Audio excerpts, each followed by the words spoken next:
एक छोटे से कस्बे में समीर नाम का एक लड़का रहता था। बचपन में ही पिता की मृत्यु हो जाने के कारण परिवार की आर्थिक स्थिति बड़ी दयनीय थी। समीर की मां कुछ पढ़ी लिखी जरूर थी, लेकिन उतनी पढ़ाई से नौकरी कहाँ मिलने वाली थी। सो घर घर बर्तन मांजकर और सिलाई बुनाई का काम करके किसी तरह अपने बच्चे को पढ़ा लिखा रही थी। समीर स्वभाव से थोड़ा शर्मीला था और अक्सर चुपचाप बैठा रहता था। एक दिन जब वो स्कूल से लौटा तो उसके हाथ में एक लिफाफा था। उसने माँ को लिफाफा पकड़ाते हुए कहा, माँ, मास्टर साहब ने तुम्हारे लिए ये चिट्ठी भेजी है, जरा देखो तो इसमें क्या लिखा है। माँ ने मन ही मन चिट्ठी पढ़ी और मुस्कुरा कर बोली, बेटा, इसमें लिखा है कि आपका बेटा काफी होशियार है। इस स्कूल के बाकी बच्चों की तुलना में इसका दिमाग बहुत तेज है और हमारे पास इसे पढ़ाने लायक शिक्षक नहीं है, इसलिए कल से आप इसे किसी और स्कूल में भेजें। ये बात सुनकर समीर को स्कूल न जा सकने का डर तो हुआ, पर साथ ही उसका मन आत्मविश्वास से भर गया कि वो कुछ खास है और उसकी बुद्धि तीव्र है। माँ ने उसका दाखिला एक अन्य स्कूल में करा दिया। समय बीतने लगा। समीर ने खूब मेहनत से पढ़ाई की। आगे चलकर उसने सिविल सर्विसेज परीक्षा भी पास की और IAS ऑफिसर बन गया। समीर की माँ बूढ़ी हो चुकी थी और कई दिनों से बीमार भी चल रही थी और एक दिन अचानक उनकी मृत्यु हो गई।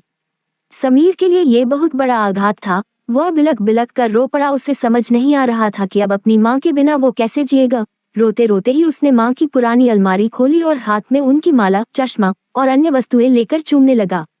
उस अलमारी में समीर के पुराने खिलौने और बचपन के कपड़े तक संभाल कर रखे हुए थे। समीर एक एक कर सारी चीजें निकालने लगा और तभी उसकी नजर एक पुरानी चिट्ठी पर पड़ी। दरअसल ये वही चिट्ठी थी जो मास्टर साहब ने उसे 18 साल पहले दी थी। नम आंखों से समीर उसे पढ़ने लगा।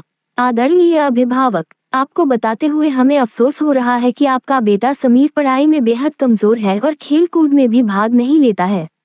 जान पड़ता है कि उम्र के हिसाब से समीर की बुद्धि विकसित नहीं हो पाई है, अतः हम इसे अपने विद्यालय में पढ़ाने में असमर्थ हैं। आपसे निवेदन है कि समीर का दाखिला किसी मंद बुद्धि विद्यालय में कराएं अथवा खुद घर पर रख कर इसे पढ़ाएं।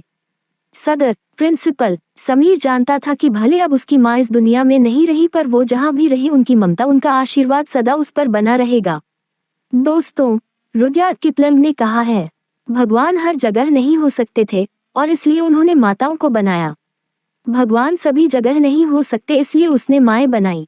माँ से बढ़कर त्याग और तपस्या की मूरत भला और कौन हो सकता है। हम पढ़ लिख लें, बड़े होकर कुछ बन जाएं, इसके लिए वो चुपचाप ना जाने कितनी कुर्बानियां देती है। अपनी जरूरतें मारकर हमारे शौक पूरा करती है। यहाँ तक कि संतान बुरा व्यवहार करे तो भी माँ उसका भला ही सोचती है। सचमुच माँ जैसा कोई नहीं हो सकता। दोस्तों, यदि आप भी हमारे चैनल पे नए हैं तो सब्सक्राइब अवश्य करें।